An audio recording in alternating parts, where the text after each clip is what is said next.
Hello दोस्तों, स्वागत है आपका बैंक के घर तक यूट्यूब चैनल पे। तो दोस्तों आज हम बात करने वाले हैं एनईएफटी, आरटीजीएस, आईएमपीएस और यूपीआई के बारे में। बेसिकली इसमें डिफरेंस क्या है, इसका लिमिट क्या है और सही मौके पे कौन सा इस्तेमाल करना चाहिए। दोस्तों एक वन बाय वन करके देखेंगे। तो पहला देखते हैं एनईएफटी के बारे में, national electronic funds transfer. Basically इनका फुल फॉर्म है एनईएफटी। आपको पता होगा सबसे पुराना और एक तरह से भरोसेमंद पैसा ट्रांसफर करने का एक तरीका है। एनईएफटी में बेसिकली जो लिमिट होता है, मिनिमम कोई लिमिट नहीं होता है, मैक्सिमम लिमिट आपको बैंक तय करता है। एनईएफटी 30 मिनट के बैच सेटलमेंट टाइमिंग होता है। जब भी हम एनईएफटी करते हैं 30 मिनट बेसिकली लगता है, क्योंकि बहुत सारे बैंकों से आरबीआई के पास पहुंचता है। उसमें 30 मिनट पे हर 30 मिनट पे बैच को सेटल करते हैं। और दूसरी बात करें तो बहुत सारे से बैंकों में एनईएफटी फ्री है, आमतौर पर 24/7 अवेलेबल है। 2020 से आरबीआई ने एनी टाइम कर दिया। बात करते हैं आरटीजीएस की। दोस्तों आरटीजीएस आपको रियल टाइम ग्रॉस सेटलमेंट है। बेसिकली बड़े पेमेंटों के लिए हम यूज करते हैं आरटीजीएस।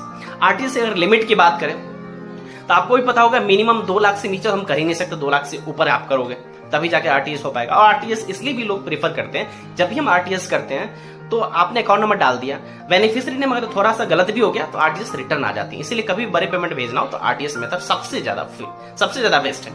अब बेसिकली बहुत सारे बैंकों में आरटीजीएस फ्री होते हैं, 24/7 अवेलेबल है। सेटलमेंट आपको रियल टाइम में होते हैं, आपको पता ही है। अगर आईएमपीएस की अगर बात करें तो इमीडिएट पेमेंट सर्विस है। अगर इमीडिएट किसी को पेमेंट भरना है तो आपको आईएमपीएस सबसे अच्छा तरीका है।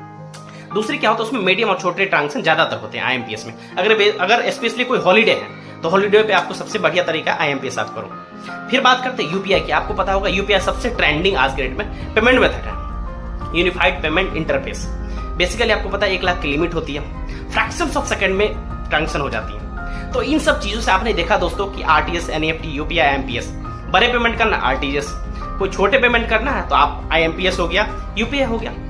कोई आपको एक तरह से शेड्यूल पेमेंट है तो एनईएफटी का आप यूज कर सकते हो। तो दोस्तों ऐसे ही बैंकिंग टिप्स के लिए जुड़े रहिए हमारे चैनल के साथ।